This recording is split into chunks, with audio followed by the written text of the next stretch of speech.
There is nothing, ikhwan, hidden under the table. What you see is what you get.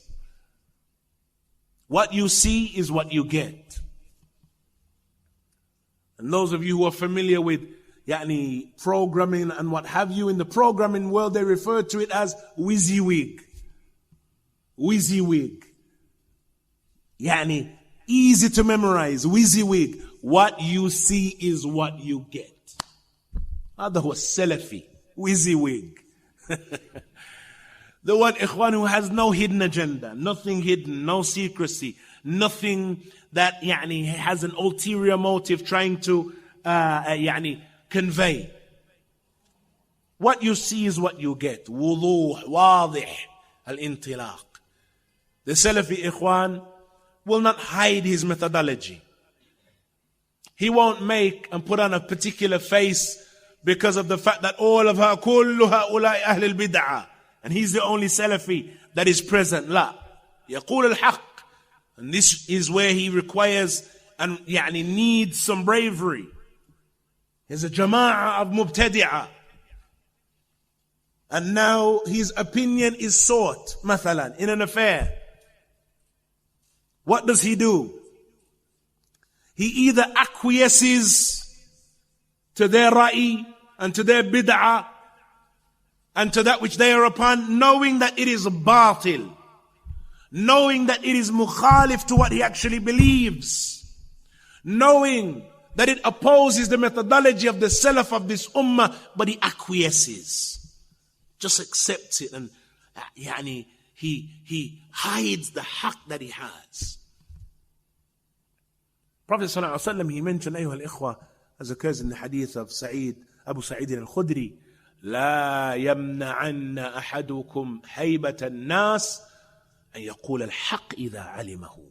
Let not one of you cause the awe and the reverence that he has for the people. Let not one of you cause the awe and the reverence that he has for the people prevent him from speaking the haqq if he knows of it.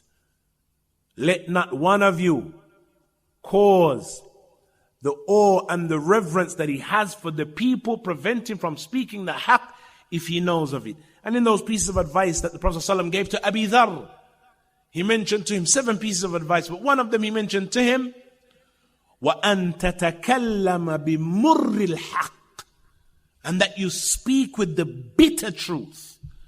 Because that is the haqq sometimes, ikhwan, the truth sometimes is bitter. And so, he uses hikmah as much as possible. The first thing he asks himself is, how would the Prophet ﷺ possibly have dealt with this situation? Can I think of a hadith that was similar to this?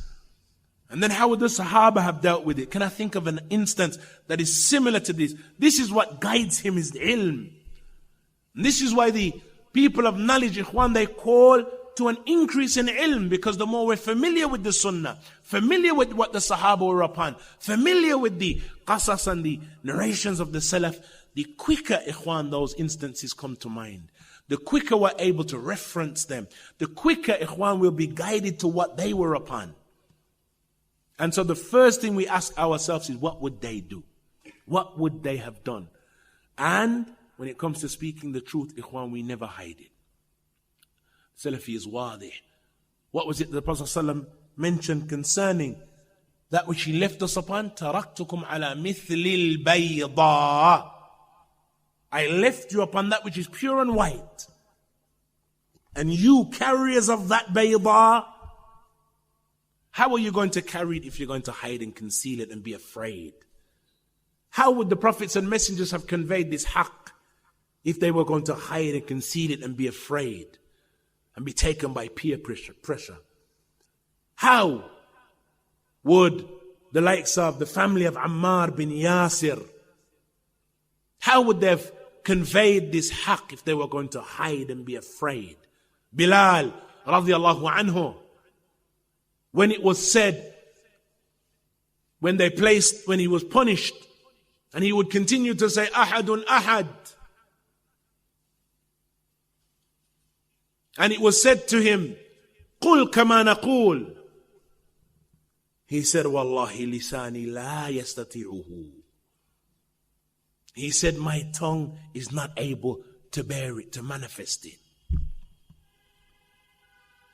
Speaking the haqq, ayyuha al-ikhwa, when they are faced and they are placed in that position where the haqq has to be spoken, when their advice is sought, when something requires advising, they speak the haqq, ikhwan. They are not afraid. And so as we've mentioned constantly, ikhwan, this affair requires rijal, men. It requires rijal, men who are men, brave. Men, ikhwan, who will establish the haqq with bravery. Women who are brave.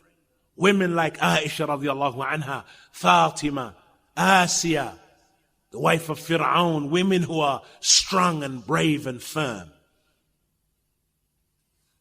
This is what this wudu and this methodology requires. Nothing hidden, ikhwan, no hidden agenda.